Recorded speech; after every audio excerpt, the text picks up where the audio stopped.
हर रोज एक नई कहानी देखने के लिए चैनल को सब्सक्राइब करें और बेल आइकन दबाना ना भूलें। सुधा बहुत ही समझदार और सुलझी लड़की थी। सुधा अपनी माँ कविता के साथ रहा करती। वो बहुत ही गरीब थे। वो लोग अपना गुजारा करने के लिए एक आमलेट की रेडी लगाया करते थे। सुधा को रेडी पर काम करना पसंद नहीं था। ऐसे ही एक दिन कविता सुधा से कहती है, सुन सुधा, आज तू कॉलेज मत जा। आज रेडी पर थोड़ा काम बहुत ज्यादा है, तो तू आज मेरी मदद करवा दे। क्या माँ, आपको तो पता है ना, मुझे रेडी पर काम करना अच्छा नहीं लगता है और आप मुझे इसके लिए ही बोल रही हो। पर बेटा तू समझा कर, कभी कभी अगर तू वहाँ चलकर काम कर लेगी तो छोटी थोड़ी ना हो जाएगी। वो हमारी रोजी रोटी है और उसको कमाने में कैसी शर्म। देखो, आप मुझसे बहस मत करो। मैंने एक बार मना कर दिया ना, तो बस मैं नहीं जाऊंगी।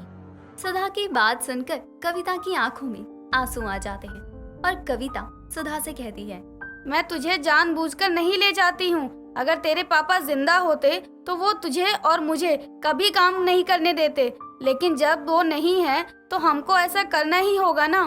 कविता इतना बोलकर तेज तेज रोने लगती है। कविता को रोता हुआ देखा नहीं जाता और वो अपनी माँ को चुप करवाते हुए कहती है, चुप हो जाओ माँ, ठीक है मैं चल लूंगी। हर बात पर रोना मत शुरू कर दिया करो।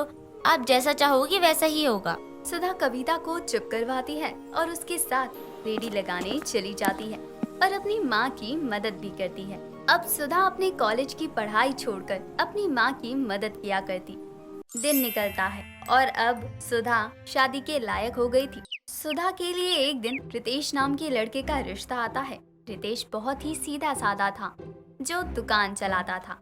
दोनों का परिवार गरीब होने की वजह से सुधा और रितेश की शादी मंदिर में होती है और सुधा अपने ससुराल आती है। अपने ससुराल के सारे काम वो अच्छे से संभाल लेती है। रितेश ऑमलेट खाता है और उससे कहता है, सुधा ये आमलेट तो बहुत ही अच्छा बना है। ऐसा ऑमलेट तो शायद ही खाया होगा मैंने। हाँ, मैं आमलेट बहुत ही अच्छा बना लेती हूँ।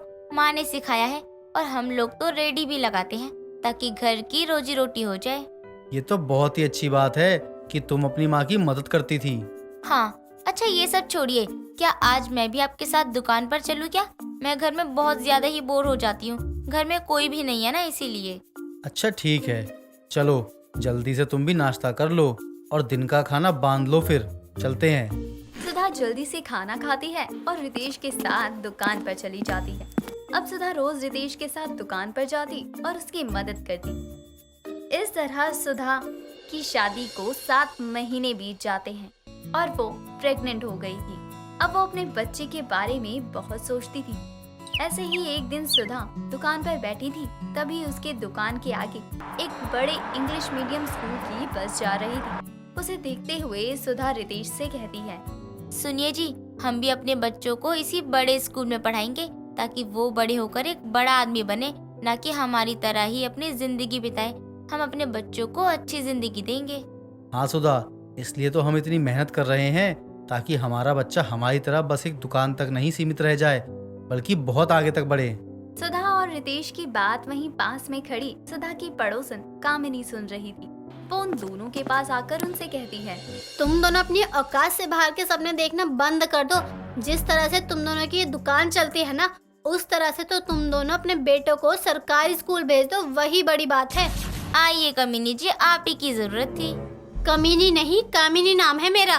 थोड़ा तमीज से बोला करो, वरना क्या कर लेंगी आप? आपके पास जाते हैं क्या रोटी मांगने? दूसरों को ज्ञान देने से अच्छा है कि अपना काम करें। सुधा की बात सुनकर कामिनी वहाँ से चली जाती है। कामिनी की बात सुनकर रितेश कहता है, ये कामिनी जी बिल्कुल सही कह रही हैं सुधा। जिस तरह से हमारी दुकान चलती है, हम अपने बेटे को बड़े स्कूल में कैसे पढ़ा पाएंगे।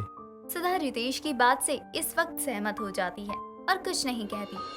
कुछ समय बाद सुधा एक छोटे से लड़के को जन्म देती है और वो बहुत खुश होती है। अब उसे अपनी बेटी की पढ़ाई के लिए चिंता होने लगती है, तो वो अपने पति से कहती है, सुनिए जी, अब तो अपना चिंटू भी आ गया है। कुछ सालों बाद ये बड़ा हो जाएगा और हमें इसको पढ़ाने के लिए बड़े स्कूल भेजना होगा। अभी इसको बड़ा तो होने दो, अभी तो बस ये 6 माह का है। हम अभी से ही इसके लिए पैसे जमा करना शुरू कर देते हैं। मैं एक काम करती हूँ कि मैं आमलेट बेचा करूँगी, जिससे आपकी थोड़ी मदद हो जाएगी। नहीं सुधा, कैसी बात कर रही हो तुम? मैं तुमसे काम नहीं करवा सकता हूँ। अरे ऐसी कोई बात नहीं है जी, अपना काम करने में कैसी शर्म। मैं आपकी ही दुकान में छोटा सा आमलेट का स्टॉल खोल लूंगी। सुधा के समझाने पर रितेश ऑमलेट की दुकान के लिए मान जाता है और सुधा रितेश की ही दुकान में छोटा सा ऑमलेट का शॉप खोल देती है।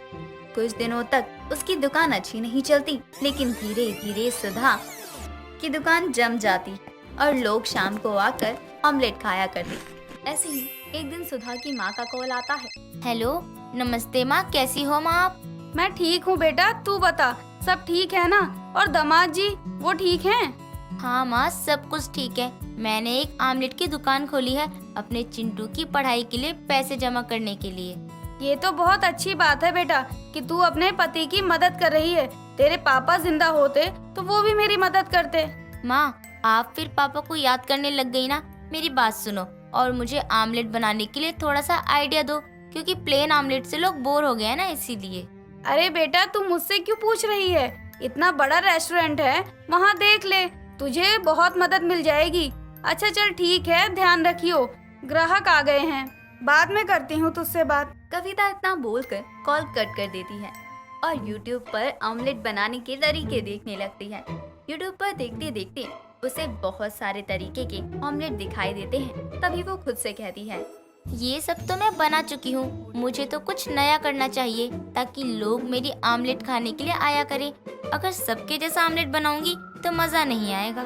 सुधा अपने आसपास देखती है और वो लेस का एक पैकेट उठाती है। हाँ ये सही है, लोगों ने तो चीज आमलेट, पिज्जा आमलेट तो खा ही रखा होगा, लेकिन किसी ने लेज आमलेट नहीं खाया होगा, और मैं यही बनाऊंगी, आज ही ऐसा करूंगी। सुधा शाम को अपनी दुकान पर ऑमलेट बनाने की तैयारी करती है और शाम होती ही वो लेस वाली ऑमलेट बनाती है। उसकी दुकान पर एक आदमी आता है। सुधा उसे लेस वाली ऑमलेट देती है। ऑमलेट देखकर आदमी सुधा से कहता है, ये क्या है? आमलेट के ऊपर लेस क्यों दिया है? मुझे बस आमलेट चाहिए। सर ये बिल्कुल नया है, खाकर देखो, आपको अच्छा लगेगा। इसका नाम है लेज आमलेट है। पिज्जा आमलेट सुना है, नॉर्मल आमलेट सुना है, पहली बार लेज आमलेट खा रहा हूँ, पता नहीं कैसा होगा। आदमी ऑमलेट खाता है और उसे सच में ऑमलेट बहुत पसंद आता है। वो ऑमलेट की तारीफ करके पैसे देकर वहाँ से चला जाता है। अब धीरे धीरे करके सुधा की दुकान और बेटा दोनों बढ़ने लगे थे। अब सुधा लेस की अलग अलग फ्लेवर वाले आमलेट बेचा करती और पैसे कमाती। धीरे धीरे करके उसे अपनी दुकान को भी बड़ा कर लिया था और एक दिन वो अपने बेटे का बड़े स्कूल में एडमिशन करवा देती है और मिठाई लेकर कामिनी के पास जाकर कहती है, लीजिए कामिनी जी, मिठाई खाइए। सुधा तुमको कितनी बार कहा है, मेरा नाम कामिनी है, ना कि कमीनी, समझी? अरे छोड़ो बहन जी, आप तो अब मुंह मीठा करो, क्योंकि मेरे बेटे का एक बड़े से स्कूल में एडमिशन हो गया है। वो क्या आप कह रही थी कि हमारी औकात नहीं है, तो देख लो हमारी औकात। मुझे माफ कर दो, मुझे ऐसा नहीं बोलना चाहिए था। अरे कोई बात नहीं बहन जी, अगर आप ऐसा ना बोलती तो हम लोग तो बस लेज ही बेचते रह जाते। सुधा कामिनी को मिठाई देकर वहाँ से अपनी दुकान पर आ जाती है और अपनी सफलता की खुशी मनाती है। कुछ दिनों बाद वो एक बड़ा सा होटल खोलती है जिसका नाम वो लेज आमलेट वाली रखती है। बस इसी तरह से सुधा आम गृहिणी से एक बड़े होटल की मालकिन बन गई थी और उसके लेज वाले आमलेट सभी जगह फेमस हो जाते हैं।